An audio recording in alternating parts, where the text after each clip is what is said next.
भगवान जब अर्जुन को शरणागत होने के लिए कहे और भजन करने के लिए जब कहा तो अर्जुन का प्रश्न उठा कि भजन कैसे करें। भगवान करें कि मन मना भवै। कल हम लोग सुने इसको। आगे कहते हैं कि मद भक्तो मद्याजी माम नमस्कुरु। मुझ में मन वाला हो मन मना भवः। मद भक्त मेरा भक्त बनो।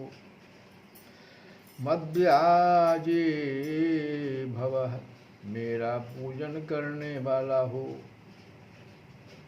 अमाम नमसे कुरु मुझको प्रणाम करो। इतनी बातें भगवान कहे तो हम लोग मन मना का जो भाव था उसको कल समझे कल की कथा में। अब भगवान आगे करें कि मद भक्त भव। अब ये भगवान का भक्त होना क्या है समझो।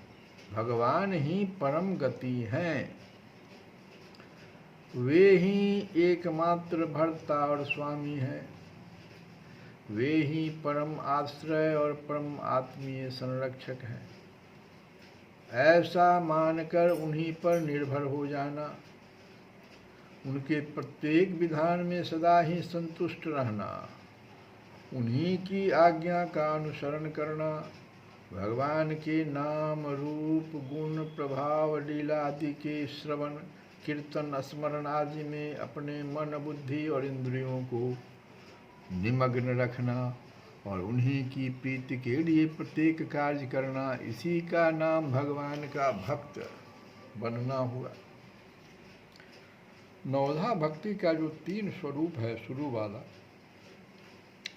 श्रवणम कीर्तनम स्मरणम, ये 3 क्रिया को करने से मन बुद्धि और इंद्रियां जो है पवित्र होती रहती है। और इन तीनों को, क्योंकि मन भी बड़ा तेज है, तेज रफ्तार में चलते रहता है, स्थिर नहीं रहता है, संसार की ओर भागता है। बुद्धि भी हमारी ऐसी है जो रमणीय बुद्धि कहा गया है।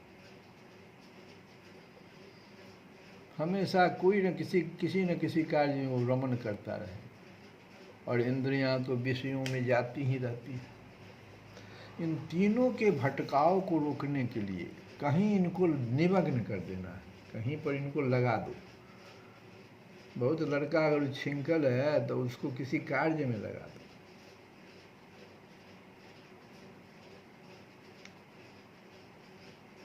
और कार्य भी ऐसा हो जो उसको अच्छा लगे।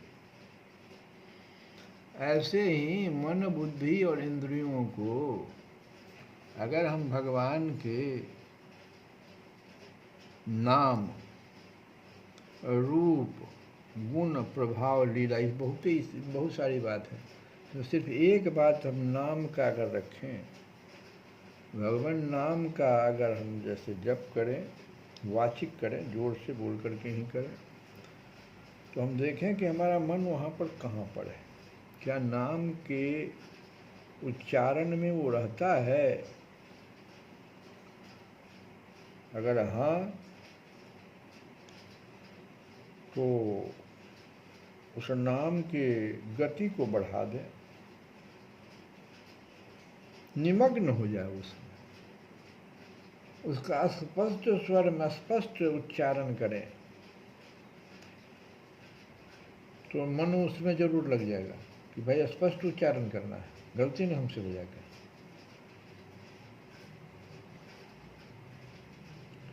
मगर मन की निमग्नता इसको कहते हैं। और बुद्धि उनके जिस भगवान के नाम का हम उच्चारण कर रहे हैं, उनके रूप उनके रूप का, जो शास्त्रों में उनके रूप का वर्णन है, उस तरह का वो देखे। और कहाँ देखे? तो हृदय में देखे। जिह्वा पर नाम चलता रहे, हृदय में उनका रूप आता रहे, और उस भगवान का लीला, क्या क्या किए भगवान, उनका गुण, उनका प्रभाव, ये सब हम जब श्रवण करेंगे तो उस समय में ये सब चीज़ आ जाएगी। तो श्रवण के समय में, कीर्तन के समय में और स्मरण के समय में मन, बुद्धि और इंद्रियों का निमग्नता हो जाता है, और यही भक्ति है। अब तीसरा है मद्याजी भव, माने मेरा पूजन करने वाला हो। पूजन करने वाले का क्या मतलब? भगवान के मंदिरों में जाकर उनके मंगलमय विग्रह का यथाविधि पूजन करना, ये भी पूजन है। सुविधानुसार अपने अपने घरों में इष्ट रूप भगवान की मूर्ति स्थापित कर, जिस भगवान की तुम, जहाँ पर तुम्हारा मन लग गया है, वो इष्ट हुए तुम्हारे, तो उनका अपने घरों में मूर्ति स्थापित करके उसका विधि पूर्वक श्रद्धा और प्रेम के साथ पूजन करना, ये भी पूजन है। अपने हृदय में या उससे भी आगे हट जाओ, अंतरिक्ष में अपने सामने भगवान की मानसिक मूर्ति स्थापित करके उसकी मानस पूजा करना। इस समय भगवान आ गए हृदय में तो उनका मानसिक पूजा शुरू करो, जैसे आ गए तो उनका पाद्यम, अर्घ्यम, स्नानम सब कुछ करो, नैवेद्यम, मानसिक पूजा, ये भी पूजा है, भगवान का पूजन हो गया। उनके वचनों का, उनकी लीला भूमि और चित्रपट आदि का आदर सत्कार करना, उनकी सेवा के कार्यों में अपने को संलग्न रखना, ये पूजा है। निष्काम भाव से यज्ञादि के अनुष्ठान के द्वारा भगवान की पूजा करना, लेकिन वहाँ निष्काम भाव से होना चाहिए। और माता पिता, ब्राह्मण, साधु, महात्मा आदि गुरुजनों को तथा अन्य समस्त प्राणियों को भगवान का ही स्वरूप समझकर या अंतर्यामी रूप से भगवान सब में व्याप्त हैं ऐसा जानकर सबका यथायोग्य पूजन, आदर, सत्कार करना और तन मन धन से सबको यथायोग्य सुख पहुँचाने की तथा सबका हित करने की यथार्थ चेष्टा करना, ये सभी क्रियाएं जो है ना, ये भगवान की पूजा में ही आ जाता है। अब कल जो हम लोग भजन गा रहे थे,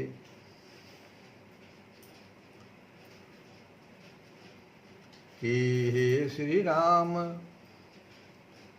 सच्चे दानियों में शिरोमणि एक आप ही हैं, एक ही दानी शिरोमणि साचो,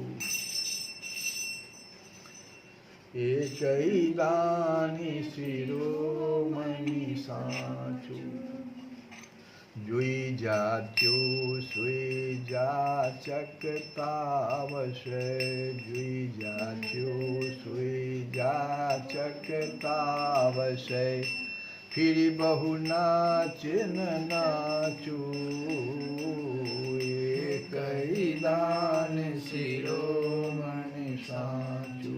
यहाँ तक तो हम लोग कल गाए थे। अब तुलसी बाबा आगे कहते हैं, सब स्वार्थी असुर सुर नर मुनि, सब स्वार्थी असुर सुर नर मुनि, को न देत बिनु पाए, सब स्वार्थी असुर सुर नर मुनि, सब स्वार्थी असुर सुर नर मुनि। कहते हैं तुलसी बाबा कि मांगना ही है, तो दानियों में शिरोमणि आप हैं, आपसे मांगा जाए। और ये दैत्य देवता मनुष्य और मुनि ये सभी स्वार्थी हैं, इनसे क्या मांगा जाए? ये सभी स्वार्थी हैं तो इनसे मांगने से क्या फायदा? सब स्वार्थी असुर सुर नर मुनि, सब स्वार्थी असुर सुर नर मुनि, को न देत बिनु पाए। बिना कुछ लिए कोई नहीं देता है। ये लोग स्वार्थी है, पहले कुछ मांगता है कि भाई दीजिए हमको, तो वही कहते को न देत बिनु पाए।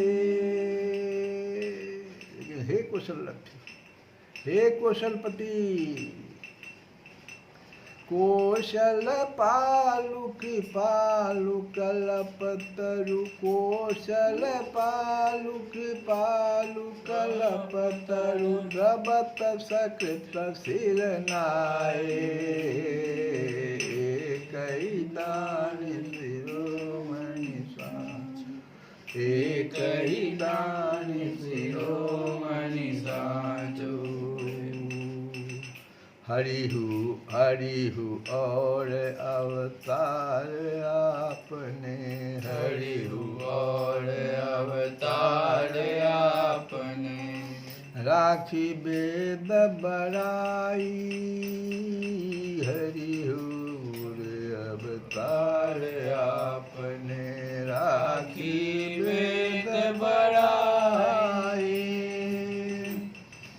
लचिउड़ा निधि दई सुदामहि, यद्यपि बाल मिटाए, कही दान शिरोमणि साचु, कही दान शिरोमणि साचु। आगे कहते तुलसीदास, कपि स्वबड़ी हो कपि सबड़ी, सुग्रीव विभीषण, कपि सबड़ी सुग्रीव विभीषण, को नहीं कियो अजाची, कपि सबड़ी सुग्रीव विभीषण, कपि सबड़ी सुग्रीव विभीषण, को नहीं कियो अजाची।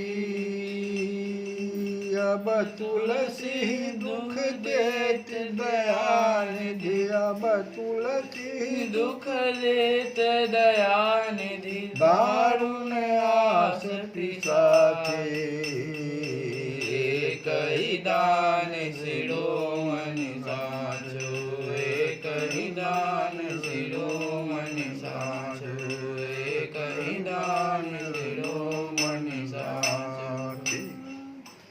दूसरी बार कहते हैं दैत्य देवता मनुष्य मुनि ये सभी स्वार्थी हैं, बिना कुछ लिए कोई कुछ नहीं देते। किंतु हे कौशलपति, आप ऐसे कृपालु कल्पतरु हैं जो एक बार सिर्फ प्रणाम करते ही, अभी सुना हमने, सिर्फ मुझे नमस्कार करो, बस इतना है। एक बार प्रणाम करते ही कृपा बस पिघल जाते हैं। आपने अपने दूसरे दूसरे अवतारों में भी वेदों की मर्यादा पाली है। जैसे यद्यपि सुदामा से आपकी बचपन की मित्रता थी, पर उससे जब चिवड़ा ले लिए तभी उसे संपत्ति प्रदान की। दूसरे अवतारों में ऐसा हुआ कि आप पहले सुदामा से चिवड़ा लिए, तब आप उसको संपत्ति दिए। लेकिन हे राम जी, आपने तो सुग्रीव, सबरी, विभीषण और हनुमान, इनमें से किस किस को पूर्ण काम नहीं कर दिया, याचना रहित नहीं कर दिया। हे दयानिधि अब तुलसी को यह दारुण आशा रूपी पिशाचिनी दुख दे रही है, इससे मेरा पिंड छुड़ा दो और मुझे भी अपने दर्शन देकर कृतार्थ करो। दयानिधि अब तुलसी दुख देती, दयानिधि दारुण आस पिशाची। कई दान शिरोमणि साचु। श्री कृष्ण गोविंद हरे मुरारे, हे राधना